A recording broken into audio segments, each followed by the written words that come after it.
How does a man step out of a 727 at 10,000 feet with $200,000 and leave behind only a tie and a myth? 50 years on, why does the evidence get clearer while the man gets smaller? Start with a boarding pass, a bourbon and soda, and a name that wasn't his, Dan Cooper, polite enough to vanish without a ripple. Portland to Seattle, a short hop, a calm cabin, holiday travelers chasing home through a Pacific Northwest sky that smelled like rain in airports. He passes a note to a flight attendant, a polite handoff from a dark suit to a routine evening that was about to molt into legend. The note mentions a bomb, nestled in the briefcase like a secret heartbeat that only two people in the cabin could hear. He asks for $200,000 in negotiable American currency and 4 parachutes, plural, intentional, unnerving, a bargaining chip that meant he understood leverage. In the cockpit, the crew listens, weighs the tone, hears no panic, only precision translated into checklists and controlled breathing. Seattle readies the payoff, stacks of marked bills, serial numbers logged like a ledger of fear and procedure tightening around an unknown man. On the tarmac, rain tattoos the metal skin of the Boeing 727, and time slows to procedure while spotlights turn mist into halos. Passengers step off unharmed, traded for money and parachutes, the hijacker keeping only crew and the night as instruments of escape. He orders a route toward Mexico City, but on his terms. Low altitude, slow speed, gear down. A flying compromise between physics and nerve. The aft airstair, a quirk of the 727, becomes the back door to oblivion, a staircase that leads downward into pure speculation. The Boeing 727 carried its own escape hatch, a design curiosity that criminal ingenuity recognized and rehearsed long before the seatbelt sign dimmed. Behind the cockpit door, the crew followed instructions exactly, a choreography learned in training now executed under duress and the soft pressure of calm threats. The cockpit door stays shut, a thin wall between routine and legend, every rivet counting seconds the old-fashioned way. Shortly after 8:01 p.m., over southwestern Washington, a warning light blinks. The airstair has been deployed, the sky announcing its own involvement. Pressure shifts, wind knifes through the fuselage, and a silhouette becomes negative space as the cabin swallows a draft where a man used to be. He vanishes into the weather, into the timber, into the math of velocity and chance that punishes errors without appeal. The money goes with him, rubber bands cutting into the night like faint rings that snap with a sound nobody hears. No radio farewell, no flare, no echo, only the aft hatch swinging like a punctuation mark at the end of an audacious sentence. Morning brings NORJAK, the FBI's codename, and a national map turned into a maze of grids, circles, and stubborn maybes. Search teams comb forests, creeks, and riverbanks, calculating fall lines against the stubborn silence of moss, fog, and unbothered ravens.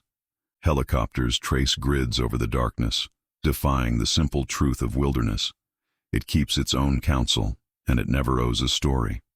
No parachute, no body, no torn clothing, nothing but possibilities and a frostbitten list of coordinates that feel increasingly hypothetical.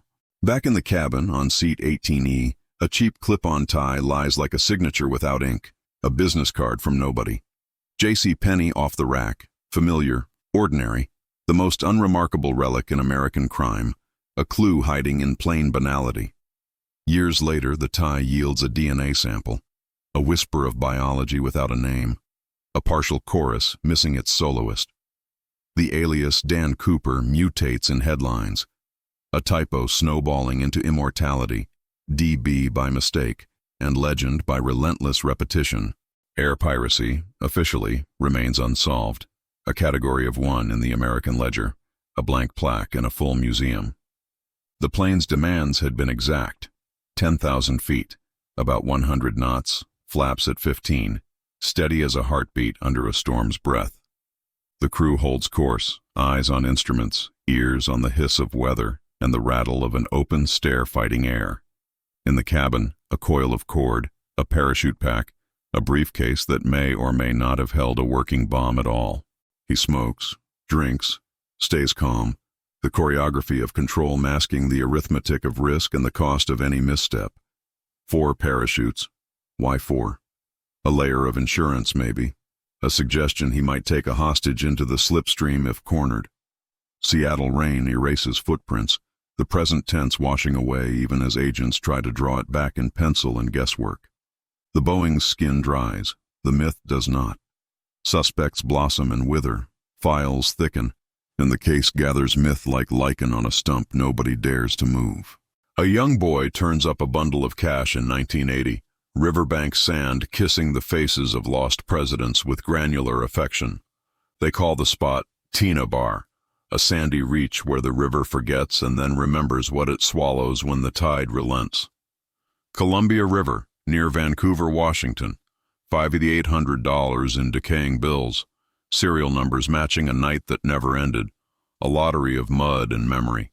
Serial numbers traced each bill back to the Seattle handover, proof of contact between myth and mud, between the night and the tide. The find confirms at least this. Some of the ransom journeyed downstream, a wet breadcrumb no one expected to surface after years. Did he lose it in the jump, or did the river edit his escape with its own revisions and editorial currents? Agents test currents, reconstruct eddies, draft theories that dissolve on contact with real water, where perfect models drown quickly. Richard McCoy Jr. enters the conversation. Another hijacking, another parachute, a mirror with cracks that never align under hard light. Copycat or original, connection or coincidence.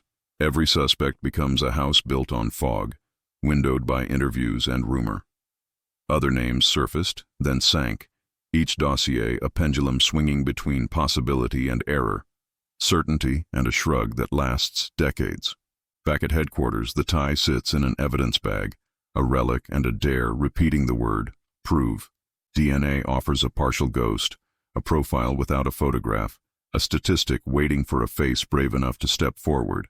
The crew remembered the manners, the politeness, the tidy suit that never sweated, a man who negotiated like a meeting was ending. Calm is a weapon when you need a city to dance, and he wielded it like a conductor's baton over a compliant orchestra. NORJAK spanned years, a bureaucracy learning to hunt a myth and measure its own shadow without becoming part of the story. Maps bled red with search grids, interviews stacked into binders, coffee cooled under fluorescent absolutes because daylight never cracked the case. And still, the woods did not speak, holding their root-bound secrets like safety deposit boxes no warrant could open or inventorize. Time, however, kept talking, filing new paperwork under an old ghost, stamping dates over memories that refused to expire or fade. In 2016, the FBI closed the active investigation, shifting from hunt to housekeeping, from field to file, without solving the final equation. Closure without a culprit is a quiet door, one that creaks long after it shuts and echoes in institutional hallways. Cold cases cool the room, but not the conversations. This one kept bar stools and basements buzzing across decades of holiday retellings. The culture kept the case alive, a folk hero manufactured in the negative space of certainty and fed by repetition. He became a campfire riddle, a Halloween costume, a quiz answer, a symbol of audacity with edges sanded down by time. But the file itself kept breathing, a paper lung inflating whenever a new tip or rumor crossed the threshold and rattled the staple. In 2023, a FOIA lawsuit pried at the lid, a citizen asking for pages about a person of interest hidden in plain sight. The name, Vince Peterson, one more possible branch on an already overgrown tree where every twig casts a shadow shaped like hope. The FBI found records, then held back some, redacting others, privacy shielding the living, and the almost named behind lawful black bars. A judge reviewed the pages in camera, a private reading to measure what the public could bear without harming private lives. The court sided with the redactions, exemptions 6 and 7C stitched across the margins like blackout curtains sewn on purpose. FOIA is a pry bar with rules, a promise that transparency must negotiate with privacy at every hinge and hidden screw. Those hinges held, the pages stayed shadowed, and the rumor mill found new grist anyway, because silence breeds confident storytellers. What does it mean when privacy outlives mystery, when the case is public but the people inside remain silhouettes on a wall? Meanwhile, the money remains the money, serials logged, a numeric rosary rubbed smooth by decades of theory and careful fingertips. Every $10 bill becomes a breadcrumb that refuses to point in one direction, a compass needle jittering between guesses. Lawmen plotted wind at altitude, rain density, and ground elevation, building flight corridors like imagined scaffolds suspended in the dark. The route toward Mexico City was a compass line, but the jump site was a moving target in a crosswind nobody tamed. Pilots looked at clouds, agents looked at maps, and the remaining certainty shrank by the hour until it fit a file folder.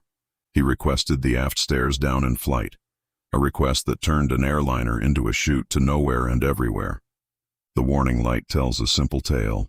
Something opened, someone went out, and the sky kept its secret without leaving a receipt. To survive, he needed altitude, timing, terrain, and luck, a four-part harmony that rarely sings on key during a winter squall. But absence is not proof of absence. Sometimes silence is the most eloquent alibi, arguing without witnesses or a closing statement. Investigators returned to the tie, that ordinary strip of fabric nodding yes to questions it couldn't answer with anything but texture. Fingerprints smudged, DNA partial, context thin. The tie remained a polite shrug with a clip that refused to confess. He asked for 4 parachutes. He left a tie. He jumped into a rainstorm. None of it screams amateur. All of it whispers practiced. Competence is not immunity from chaos. The sky has its own editorial policy, and it blue pencils even the best rehearsed plans. Yet professionals leave trails. Folklore leaves none, and the gap between them is where legends punch their time cards nightly. What if the tie was camouflage, the suit a costume, the manners a decoy for competence sharpened somewhere nobody would think to look? What if the river money is the only honest witness, whispering that the plan was as messy as the night and always would be? The case rests on an equation with missing variables: identity, landing spot, fate. 3 blanks that refuse to sit still under scrutiny. Solve for one, and the others begin to cooperate. Fail, and the math laughs again while the forest nods in agreement. Some imagine a broken body swallowed by fur and snow, a cautionary tale composting into the understory without a headline or marker. Others imagine a quiet life somewhere sunlit, a man who tips too well and avoids small talk, keeping weather on the TV instead of news. Between those pictures lies the actual human, mid-40s in 1971, now a story measured in gray and the arithmetic of lost years. If he lived, every sunrise since has been a mirror he avoids. If he died, the forest wrote a quiet epitaph only roots can read. Either way, the human outline remains unfinished, a chalk mark the rain keeps trying to wash clean, then redraws badly. The FBI shut the door but left a peephole, inviting credible tips even as the clock erased fingerprints and dimmed voices.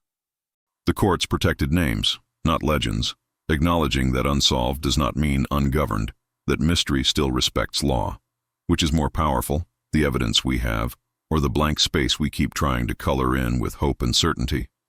On an empty runway of memory, the 727 idles forever, stares down, rain falling, a suit moving toward the dark in slow motion. Did D.B. Cooper beat the storm, or did the storm keep him? And why does the question still hold us by the throat?